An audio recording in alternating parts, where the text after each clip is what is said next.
Comme dans toute chose, il y a du positif et du négatif. Même dans la perte de poids aussi, on a du positif et du négatif. Alors aujourd'hui, je vous partage les inconvénients de la perte de poids.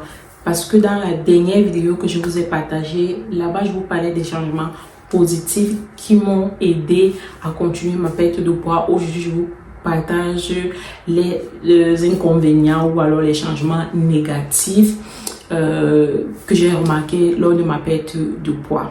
Sans plus attendre, on y va tout de suite.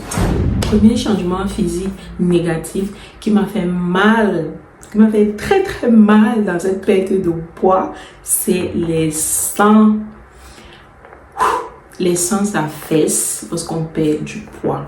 Parce que les seins aussi perdent de la graisse et donc ça fait que la poitrine est beaucoup plus tombante. Et c'est pareil également pour les fesses qui diminuent un tout petit peu parce que oui, il y a aussi de la graisse au niveau des fesses. Un autre changement corporel que j'ai physique que j'ai remarqué, c'est au niveau du ventre. Les vergetures sont beaucoup plus visibles et même je sais que chez certaines personnes, on a le ventre qui se froisse, c'est tout. Je n'ai pas encore eu le ventre qui se froisse, mais ce que j'ai remarqué, c'est que les vergetures sont beaucoup plus apparentes que ça, qu'au départ.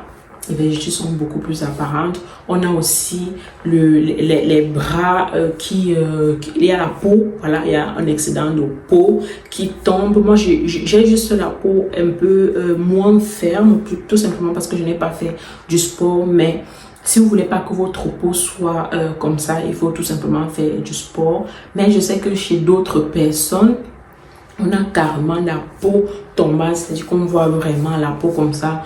Je n'ai pas eu ça, mais il faut que je pense à faire du sport pour affiner mon corps en fait. Donc voilà les changements un peu négatifs que j'ai remarqué dans la perte de poids. Et un autre changement physique que j'ai remarqué, c'est plutôt un changement physique, je veux dire ça temporaire, parce que je crois que à la longue on va s'habituer. C'est au niveau de la frilosité. Je suis beaucoup plus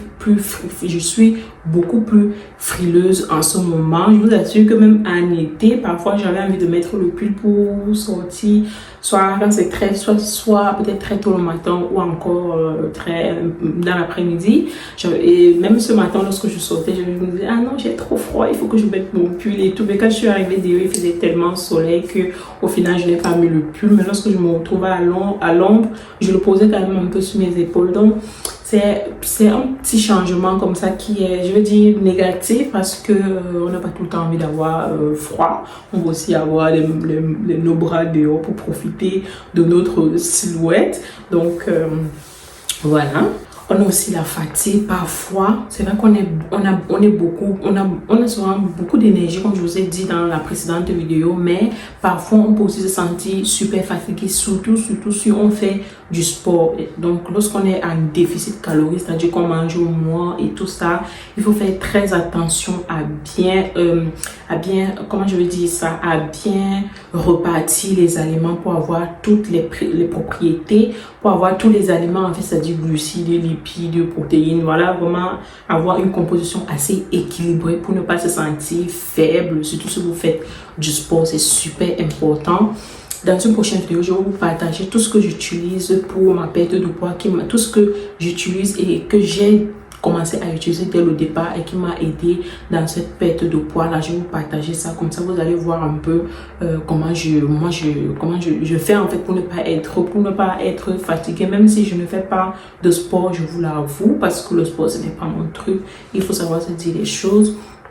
Le sport ce n'est pas mon truc, donc mes 12 kilos que j'ai perdu jusqu'à présent, c'est franchement sans sport. Je n'aime pas le sport, donc je prends les dispositions pour ne pas abîmer mon corps, pour ne pas me sentir fatiguée.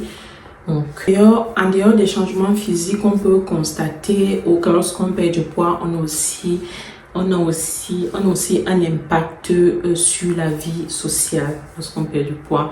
Alors, je vous explique. Vous savez qu'on a l'habitude de dire que l'habit ne fait pas le moine et tout ça, mais je vous assure qu'en 2025, l'habit fait vraiment le moine. Et quand vous perdez le poids, vous voyez la différence au niveau du traitement que les gens vous réservent.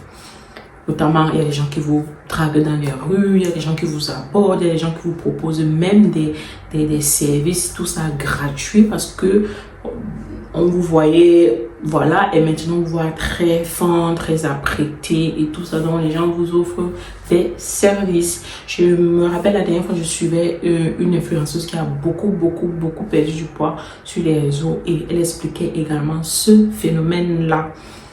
Donc, c'est réel. Lorsque vous perdez du poids, on peut avoir cet aspect-là. Mais on peut aussi avoir des remarques assez maladroites. Des remarques maladroites comme tu étais mieux avant, tu as trop perdu, il faut arrêter et tout ça. Ne tenez vraiment pas compte de cela. C'est vous seul qui savez ce qu'il vous faut. Donc, foncez jusqu'où vous voulez arriver et arrêtez-vous quand vous allez le décider. Donc, ce sont des remarques comme ça qu'on a toujours quand on perd du poids. Mental et émotionnel, on a aussi des changements, notamment l'obsession pour la balance. L'obsession pour la balance. Les 3 premiers mois, je n'étais pas obsédée par la balance parce que j'étais suivie par un coach, donc je lui faisais confiance. Elle m'envoyait mes repas, je les cuisinais et je les mangeais tout simplement. Et j'attendais dimanche et je me pesais et je savais que j'avais perdu. Je savais que j'allais perdre. Donc je ne m'inquiétais pas trop sur combien j'allais perdre. Est-ce que je vais perdre tout? Parce que bien que je grignotais parfois à côté, mais j'étais assez confiante. Mais depuis que j'ai arrêté de travailler avec elle, j'ai fait un petit break avec elle et tout ça. Je suis obsédée par la balance. J'avais de me peser tous les matins pour voir mon évolution parce que voilà, comme deuxième point donc de ce changement émotionnel, c'est que on a trop peur de reprendre le poids qu'on a perdu. Étant donné que j'ai trop peur de reprendre le poids que j'ai perdu, je suis tout le temps en train de me peser. Et lorsque je vois que j'ai fait un trop petit écart, et que je me pèse, je vois les résultats, je redescends tout de suite et je recommence à manger normal. Je commence à éviter le grignotage et tout ça. Donc c'est vraiment cette obsession-là pour la balance et cette peur de reprendre le poids qui est mentalement, c'est compliqué. On a aussi ce sentiment de ne jamais être assez bien. Même lorsqu'on a perdu du poids, hein, on a le sentiment de ne jamais être assez bien. Je me rappelle qu'il y a de cela 1 ou 2 semaines. D'ailleurs, j'ai partagé cette vidéo-là sur mon TikTok où je me disais que j'ai perdu du poids, c'est vrai. Mais là, j'hésitais un peu. Parce que je ne savais pas s'il fallait vraiment que je continue ou que j'arrête. Parce que j'ai du mal à me dire que là ça va ou alors il faut que je continue. En fait, quand je me regarde, je me dis que non, il faut que je continue un peu. Mais en même temps, j'ai trop peur d'être trop mince. Pas pour les autres, hein, pas vraiment pour les autres, mais aussi pour moi-même. J'ai peur de trop maigrir et de ne plus pouvoir me supporter dans ma peau. Donc on a aussi ce sentiment là, mais je sais que je dois continuer. J'ai encore 10 de kilos à perdre, donc je vais continuer. Mais je voulais juste vous partager que lorsqu'on perd du poids, on a cette partie négative là, cette sensation là de ne pas bien se sentir, de ne pas se sentir assez. Un autre aspect que je trouve, je ne savais pas où je devais mettre cet aspect, si je devais le mettre dans les aspects négatifs ou positifs, mais je l'ai mis dans les aspects négatifs. Ils sont que lorsqu'on perd du poids, il faut refaire toute sa garde-robe. C'est bien parce qu'on peut enfin s'acheter de nouveaux vêtements et tout ça, mais la partie... l'inconvénient de cela, dans la petite partie négative, c'est que refaire sa garde-robe en 2025, c'est super coûteux. C'est très coûteux de refaire sa garde-robe en 2025, dans cette époque où un jean coûte 40 €. Pourtant, à l'époque, il était à 15-20 €. Et maintenant, pour avoir un bon jean bien taillé et tout ça, il faut compter à partir de 39 €, 40 €, 39 €, 50 €. Donc, C'est ça qui est un peu la difficulté lorsqu'on perd le poids. Le poids, c'est qu'il faut refaire sa garde-robe. D'ailleurs, moi, en ce moment, depuis que j'ai perdu mes 12 kilos là, je n'ai pas refait ma garde-robe. Je suis encore dans les anciens vêtements, mais croyez-moi, je vois comment je suis dedans. Je suis dedans comme ça, comme un petit clown. Mais en même temps, je me dis, si je dois encore perdre une dizaine de kilos, ça ne sert à rien que je fasse ma garde-robe maintenant. Mais en même temps, j'ai une partie de moi qui me dit, j'ai fait beaucoup d'efforts, il faut que je me récompense avec une petite garde-robe. Mais finalement, j'ai opté pour acheter 2 ou 3 vêtements, c'est-à-dire acheter 2 jeans. Je m'achète 2 jeans et peut-être quelques t-shirts. Et je fais avec ça jusqu'à en fin d'année. Et puis pendant les soldes de fin d'année, je vais refaire ma garde-robe parce que quoi qu'on dise, on ne peut pas.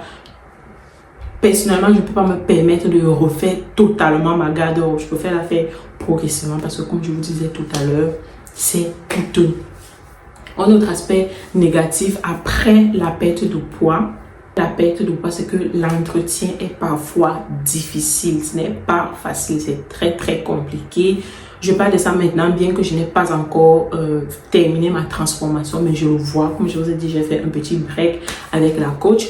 Je le vois maintenant. Je le vois maintenant que c'est difficile d'entretenir le poids. Comme je vous expliquais, que je suis obsédée par la balance parce que comme je n'ai pas envie de reprendre, à tout moment, il faut que je sois sur mes gardes, il faut que, c'est pas évident, on a peur de reprendre. Et le dernier aspect négatif que je trouve après la perte de poids, c'est tout simplement faire l'effet de yo-yo et de revenir à ses mauvaises habitudes. Il suffit d'un petit déséquilibre dans la tête et on reprend à manger, on reprend les habitudes et tout ça. Heureusement pour moi, je n'ai pas encore franchi cette étape-là. J'espère que ça va aller et que même s'il faut prendre, je saurai comment revenir pour perdre et tout. Donc voilà, j'espère que cette vidéo vous a plu. De toute façon, si vous êtes arrivé jusqu'ici, ça veut dire que la vidéo vous a intéressé. Je vous invite donc à me suivre sur ma chaîne et je vous partagerai quelques astuces et mes recettes de rééquilibrage alimentaire.